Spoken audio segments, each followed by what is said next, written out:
Deyir bir varlı adam var idi. Bir gün bu gözəl bir qonaqlıq təşkil edir. Öz işçilərini çağırır həmin qonaqlığa. Bunlar oturub yeməyi yedikdən sonra bu varlı adam ortaya bir Quran qoyur, bir miqdarda da pul qoyur. Bunları bir-bir çağırır, dəvət edir ki, siz bu ya Quranı ya da bu pulun birini seçməlisiniz. Əvvəlcə bu gözətçisini çağırır.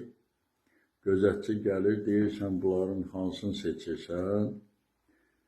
Gözətçi deyir ki, valla yalan deməyin mənası yoxdur, mən Quranı mütaliə eləməyi bilmirəm. Ona görə onun mənə nə faydası olacaq? Mən elə ona görə pulu seçirəm. Bəli, bu pulu götürür. İkinci əkinçisini çağırır.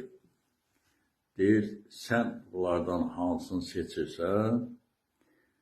Deyir, mən Quranı seçərdim. Amma mənim yoldaşım xəstədir, ona görə mənə pul lazımdır.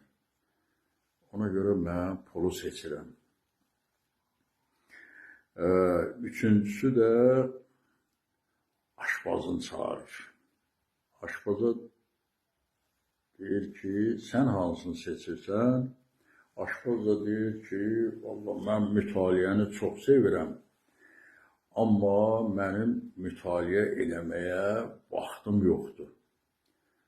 Ona görə də elə mən də pulu seçirəm. Nəhayət, bu dördüncü bir bunun işçisinin biri cavan uşaq var imiş. Bu da bunun heyvandarlığı ilə məşğul olurmuş, heyvanlarına yadına baxırmış. Bunun, bu cavan uşaq oğlanın da bunların hamısından kasıb olur və bilir ki, bunun pula ehtiyacı bunlardan daha çoxdur. Ona görə deyir ki, yəqin sən də pulu seçərsən, çünki sənin də pula çox ehtiyacın var. Özü pal-paltar alarsan, ayaqqabı alarsan, özü üçün xərc eləyərsən. Deyir, xeyr, mən pulu yox, Quranı seçirəm, Allahın kəlamını seçəcəm. Deyir, nəyə görə?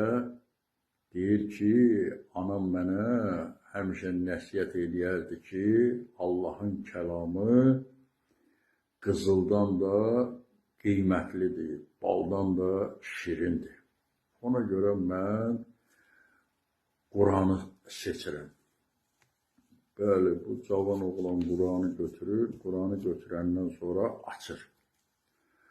Quranı açanda görür ki, Quranın arasında iki məktub var. Məktubun birini açır, görür məktubun içərisində bu ortaya qoyulan pulun 10 misli qədər pul var. İkinci məktubu açır, görür ki, ikinci məktubun içərisində yazılıb ki, kim Quranı seçsə, mənim varisim, onu özümə varis eləyəcəm. Böyle varlı adam da bu cavan oğlanı özünə varis edir ki, bu Quranı seçir. İndi Quran düzdür, bizim ruzi mənbəyimizdir. Amma bu ruzunu seçmək gərəkdir. Gərək sən özün ruziyə sarı gedəsən, onu tapıb seçəsən. Quran bizim həm bu dünyamızda, həm də o biri dünyamızda bizim söykəndiyimiz ən böyük dayanacaqdır. Quranın qaydalarına əməl etsək, Allahın kəlamlarına riayət etsək, həm bu dünyamızı, həm o dünyamızı təminat altına almış olarıq. Ona görə ki, Quran bizə həmişə düz yolu göstərir. Əyri yollardan çəkinməyi məsləhət görür. Ona görə mən arzu edirəm ki, bizim hər birimiz düz yolla gedənlərdən olaq. Əyri yolu özümüzə rəva görməyək.